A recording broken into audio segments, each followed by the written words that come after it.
हाय, नमस्ते सगळ्यांना. तर आजचा विषय हा थोडासा वेगळा आहे. तुम्हाला थंबनेलवरून कळालंच असेल तर मी कोणत्या विषयाबद्दल आज बोलणार आहे ते. तर आज काय माझा कुकिंग ब्लॉग नाही आहे, ना माझा किचनचा ब्लॉग आहे, ना माझी डेली रूटीन ब्लॉग आहे. तर आजचा विषयच थोडासा वेगळा आहे आणि मी आज त्याच्याबद्दलच तुमच्याशी काहीतरी शेअर करणार आहे. तर एक क्रिएटर म्हणून माझ्या मनात जो एक प्रश्न आहे, तो मी तुमच्यासोबत शेअर करणार आहे आज. तो आपण जे नवीन यूट्यूबर्स आहे ना, ते आपण खूप मेहनत करतोय. म्हणजे इवन आपण व्हिडिओ शूट करायचं, त्याचं एडिटिंग करायचं, त्याचं थंबनेल, त्याचं टायटल, त्याचे डिस्क्रिप्शन, त्याचे कीवर्ड्स, त्याचे टॅग्स म्हणजे खूप सगळं. आणि व्हिडिओ आपण जेव्हा अपलोड करतो, त्याच्यानंतर आपण व्ह्यूजची वाट बघत राहतो. बरोबर ना? एवढं सगळं करूनही जेव्हा मॉनिटायझेशनचं गोल आपल्यासमोर येतं ना, तेव्हा खरंच कधी-कधी असं वाटतं, की आपण हे अचीव्ह कसं करणार? म्हणूनच आजचा हा व्हिडिओ आहे, की नवीन यूट्यूबरसाठी मॉनिटायझेशन इतकं कठीण का वाटतंय? मी हे कुठे वाचून, ऐकून बोलत नाहीये. मी स्वतः एक यूट्यूब कंटेंट क्रिएटर आहे आणि तुम्हाला माहिती आहे, की माझा डेली व्लॉग्सचा चॅनल आहे. मी डेली रूटीन्स आणि cooking blog, kitchen blog, tips and सगळं असं ऑल शेअर करत असते. रोजचं आयुष्य जेव्हा आपण एक कंटेंट म्हणून दाखवतो ना, ते म्हणजे ते दाखवणं, ते कंटेंट म्हणून लोकांसमोर दाखवणं जितकं सोपं दिसतंय, तितकी ती सोपी गोष्ट नाही आहे. म्हणजे बघा, म्हणजे सकाळी उठल्यापासून कॅमेरा हातात असतो. त्याच्यानंतर जेव्हा आपण कुकिंग करतो, तेव्हा आपल्याला काही शॉर्ट्स घ्यायचे असतात. जेव्हा कुठे बाहेर फिरायला गेलो या ट्रॅव्हलिंग ब्लॉग दाखवायचा असतो. ते म्हणजे जेव्हा बघावं तेव्हा कॅमेरा हातात असतो. प्लस लोकांचे टोमणे असतात ते वेगळे. म्हणजे म्हणजे आपण जेव्हा कधी पण कॅमेरा असं घेऊन बसलो, तर प्लस काही लोकं आपल्याला बोलून ऐकून दाखवतात सुद्धा. असं नाही आहे की असं असं कुठल्याच वेळेला असं होत नाही की कोणी आपल्याला ऐकवलं नसेल, की "अरे यार, बघावं तेव्हा मोबाईल हातात असतो, बघावं तेव्हा शूटच करत असते." हे सुद्धा आपल्याला ऐकावं लागतं. आणि मग तेच आपण जेव्हा सगळे शूट करतो, त्याच्यानंतर आपण रात्री बसून त्याचं एडिटिंग करणार, त्याचं थंबनेल बनवणार, त्याला टायटल काय द्यायचं आपण हा विचार करत बसतो. सगळ्यात महत्त्वाची गोष्ट माहिती कोणती आहे? तर कन्सिस्टन्सी टिकवणं. ही खूप महत्त्वाची गोष्ट आहे. कारण प्रत्येक व्हिडिओ व्हायरल होईलच असं नाही आहे. एखादा व्हिडिओ आपण जेव्हा शूट करतो, तेव्हा म्हणजे आपण एखादा व्हिडिओ समजा आपण एखादा खूप मनापासून शूट केलेला आहे आणि खूप कमी आणि जेव्हा आपण तो लोड करतो, त्याला खूप कमी व्ह्यू येतात. खूप म्हणजे खूप जास्त कमी व्ह्यू येतात. व्हिडिओ जो आपल्या अपेक्षेपेक्षा जास्त बाहेर जातो. कधी तो व्हायरल होतो ते आपल्यालाही कळणार नाही. म्हणून क्रिएटर म्हणून आपल्याला थांबायचं नाहीये. कारण हा एक व्हिडिओ नाहीये, तर ती पूर्ण जर्नी असते. आपल्या दिवसाची पूर्ण जर्नी आपण दाखवत असतो ॲज अ कंटेंट म्हणून. तर आता आपण मॉनिटायझेशनबद्दल बोलूया. आता सध्या यूट्यूबच्या क्रिएटर कम्युनिटीवरती खूप जोरात चर्चा चालू आहे मॉनिटायझेशनची. कारण तुम्हाला माहितीच आहे की मॉनिटायझेशनचा क्रायटेरिया लवकरच चेंज होणार आहे 1 फेब्रुवारीपासून.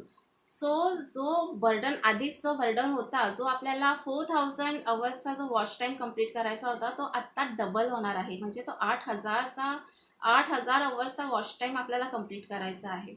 यूट्यूबवर सुरुवात करणाऱ्या नवीन क्रिएटर्सचे त्यांच्या मनात कधी ना कधीतरी हा प्रश्न असतोच. इवन माझ्याही मनात हा प्रश्न आहे, की माझा चॅनल मॉनिटायझेशन कधी होणार? तुमच्याही मनात असाच प्रश्न असेल ना?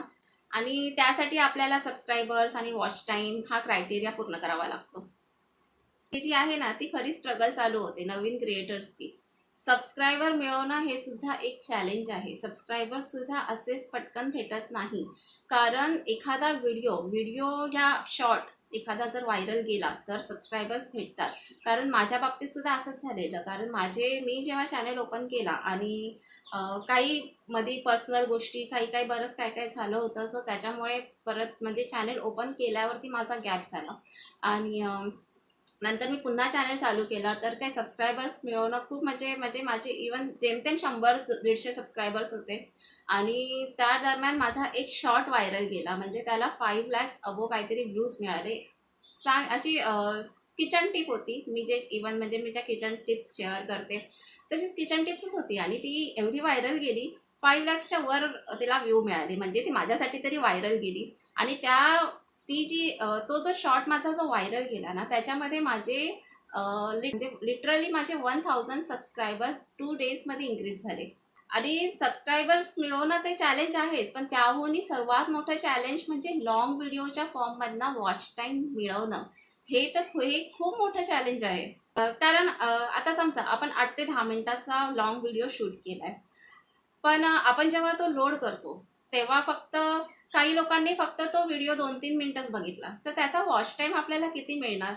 तर म्हणूनच मला असं वाटतं, की नवीन क्रिएटर्सना, की व्हिडिओ अपलोड करा, हे सांगणं पुरेसं नाहीये. सांगावं लागेल, की लोकांना व्हिडिओमध्ये थांबवायचं कसं?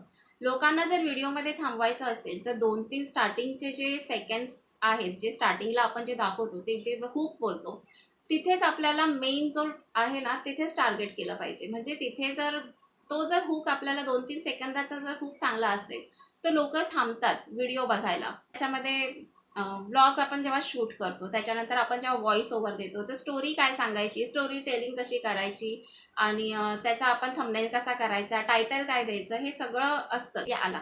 जर एखादा नवीन यूट्यूब क्रिएटर समोर जर मॉनिटायझेशनचा नवीन जो आता क्रायटेरिया आहे तो आलाय, तर काय तर त्याला अजून व्हिडिओज बनवावे लागतील, अजून व्ह्यूज लागतील आणि त्याला आता तो विचार करेल की मला व्ह्यू कमी येतात, तर माझा थंबनेल कसा आहे, मग मला थंबनेल चेंज करावा लागेल का, माझे टॅग्स व्यवस्थित नाही आहेत का, हा सगळा विचार आपण क्रिएटर करत आणि हे जे एक आहे ना, ते नवीन यूट्यूब क्रिएटर्स आहेत ना, त्यांना खूप मोठं काम आहे. तर मला इथे एक गोष्ट स्पष्ट सांगायची आहे, की मी यूट्यूबला दोष देत नाहीये.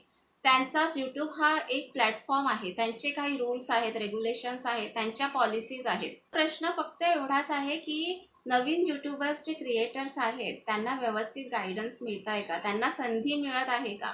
क्रिएटरच्या मागे एक व्यक्ती असते, तिची मेहनत असते, कधी कधी तो क्रिएटर स्वतःचे पैसे सुद्धा त्याच्यामध्ये खर्च करत असतो आणि सगळ्यात महत्त्वाचं म्हणजे त्याची स्वप्न असतात. माझं सुद्धा स्वप्न आहे की माझा यूट्यूब चॅनल मॉनिटायझेशन व्हावा, यूट्यूबमधून मला पैसे कसे कमवता येतील ह्याचा विचार मी सुद्धा करत असते. आणि इवन जे चॅनेल सुरू करत आहेत यूट्यूबर्स, जे नवीन क्रिएटर्स आहेत, ते सुद्धा हाच गोल ठेवून म्हणजे चॅनेल ओपन करत असतात की यूट्यूबचा आपला चॅनेल मॉनिटायझेशन झाला पाहिजे आणि आपल्याला आपली इन्कम चालू झाली पाहिजे. तर नवीन यूट्यूबर असाल तर मला पक्की खात्री आहे की तुम्हाला सुद्धा हे जाणवत असेल. पहिले काही व्हिडिओज टाकले, व्ह्यू नाही आले म्हणून आपण विचार केला की थंबनेल चेंज करूया. थंबनेल थंबनेल चेंज करून पण आपल्याला जर व्ह्यू भेटत नसतील, तर आपण विचार करत असेल की या टायटल नाही तर डिस्क्रिप्शन, टॅग्स ह्याच्यामध्ये काहीतरी बदल करायला हवा. त्याच्यानंतर आपण ट्रेंडिंग टॉपिक शोधतो. ट्रेंडिंग टॉपिक शोधल्यानंतर सुद्धा आपल्याला व्ह्यूज पाहिजे तसे भेटत नाहीत. मग आपण शॉर्ट्स टाकतो, लाँग व्हिडिओज टाकतो, आपण सतत काही ना काहीतरी अपलोड करत असतो आणि आपल्या मनात हाच विचार असतो की कधी ना कधीतरी आपल्या चॅनेलला ग्रोथ मिळेल, कधीतरी ग्रोथ होईल आपल्या चॅनेलची. आणि पण पण मध्येच एखादा दिवस असा येतो ना की आपण थकतो लिटरली. म्हणजे इवन माझ्यासोबत सुद्धा असं झालेलं आहे. मी सुद्धा मध्ये विचार केलेला की माझ्या लाँग व्हिडिओजना सुद्धा व्ह्यू येत नाही आणि मी सुद्धा असाच विचार केलेला की काय म्हणजे व्ह्यूजच येत नाही आहेत. तर म्हणजे कधी कधी असं वाटतं की बंद करून टाकूया आपण, नाही व्ह्यू येते का, आपण एवढे एफर्ट्स लावायचे चॅनेलला. कधी कधी असा एखादा दिवस येतो ना की आपण थकतो, वाटतं की आपल्याकडून हे होणार आहे का. पण मला इथेच नवीन क्रिएटर्स जे आहेत त्यांना हेच सांगायचं आहे की आपण प्रयत्न करत राहायचे, आपण थांबायचं नाही. तुमचे आजचे व्ह्यू तुमची फायनल कॅपॅसिटी नाही ठरू शकत. आज तुमचे व्ह्यू 50 असतील, उद्या 100 होतील, 200 होतील, 500 होतील, 5000 व्ह्यू होतील. आपण थांबायचं नाही, प्रयत्न करत राहायचे आणि आपण मेन म्हणजे आपण शिकणं थांबवायचं नाही. आणखी एक गोष्ट मला सांगायची आहे की शॉर्ट्समुळे आपल्याला रीच मिळतो, शॉर्ट्समुळे आपले सबस्क्रायबर्स वाढतात, नवीन लोक आहेत ते आपल्याला डिस्कवर करू शकतात. काही सेकंदामध्येच व्ह्युअर्सला वाटलं पाहिजे की हा व्हिडिओ आपल्याला बघायचा आहे आणि तरच तो व्हिडिओ पुढे पाहतो.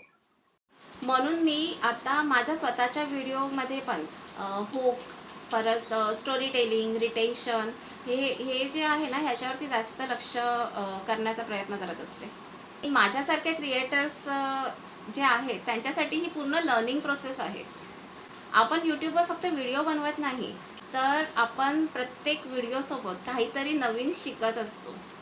आणि खरं सांगू, आपल्याला असं वाटतं ना कधी कधी की अरे हे जे मोठे क्रिएटर्स आहेत त्यांचं किती मस्त आहे, त्यांचं किती सोपं आहे त्यांना. म्हणजे त्यांनी एक व्हिडिओ लोड केला आणि त्यांना लाखोमध्ये व्ह्यूज येतात, त्यांचे सबस्क्रायबर्स, त्यांचे कोलॅबरेशन. पण आपण हे विसरतो की त्यांनी सुद्धा जेव्हा सुरुवात केली होती तेव्हा त्यांनी सुद्धा झिरोपासून सुरुवात केलेली आहे. त्यांना नसेल कधी वाटलं का असं की नाही आपल्याकडून आता काही हे होणार नाही. जेव्हा पहिला व्हिडिओ टाकला असेल तेव्हा त्यांनाही व्ह्यू कमी आले असतील आणि प्लस त्यांना निगेटिव्ह कमेंट्ससुद्धा आले असतील. कदाचित त्यांनाही कधी कधी असं वाटलं असेल ना की आपल्याकडून हे होणार आहे का. तर जी ही दुसरी कॅटेगरी आहे ना त्याच्यामध्ये राहायचं आहे आपल्याला की आपण अजून एक व्हिडिओ बनवूया. हा व्हिडिओ नाही आला चालला ना आपला तर आपण दुसरा व्हिडिओ अजून बनवू. तुम्ही जर माझा हा व्हिडिओ बघत असाल आणि तुम्हालाही असं वाटत असेल की यार माझे सबस्क्रायबर्स कमी आहेत, व्ह्यूज कमी आहे, वॉच टाईम कमी आहे, व्हिडिओजला व्ह्यूज नाही येत आहेत, तर प्लीज स्वतःला कमी समजू नका, कमी लेखू नका स्वतःला. तुम्ही सुरुवात केली आहे ना हीच मोठी गोष्ट आहे. आज आपल्याला नंबर्स दिसतात पण त्या नंबर्सच्या मागची मेहनत आपल्याला दिसत नाही. म्हणून मी स्वतःसाठी ठरवलं आहे की मॉनिटायझेशन मिळेपर्यंत मी काही प्रयत्न करणं थांबवणार नाही. किती वेळ लागेल माहीत नाही, किती व्हिडिओज लागतील माहीत नाही, पण मी प्रयत्न सुरू ठेवणार. तर आता मला तुमचं मत जाणून घ्यायचं आहे. तुम्हाला काय वाटतं? नवीन यूट्यूबर असाल तर तुम्हाला सर्वात मोठा प्रॉब्लेम काय वाटतो? सबस्क्रायबर्स, वॉच टाईम, व्ह्यू का कन्सिस्टन्सी? मला नक्कीच कमेंट करून सांगा. आणि तुम्हालाही जर वाटत असेल की नवीन क्रिएटर्स जे आहेत त्यांची ही जी समस्या आहे ती सगळ्यांसमोर लोकांसमोर यावी तर हा व्हिडिओ प्लीज शेअर करा. आणि तुम्हाला जर आजचा हा व्हिडिओ आवडला असेल तर प्लीज व्हिडिओला लाईक करा. नवीन असाल तर चॅनेलला सबस्क्राईबसुद्धा करा. कारण सुरुवात छोटी असली तरी स्वप्न मोठी असूच शकतात. भेटूया आपण पुढच्या एका नवीन ब्लॉगमध्ये. तोपर्यंत सर्वांनी काळजी घ्या. Take care to all. Bye.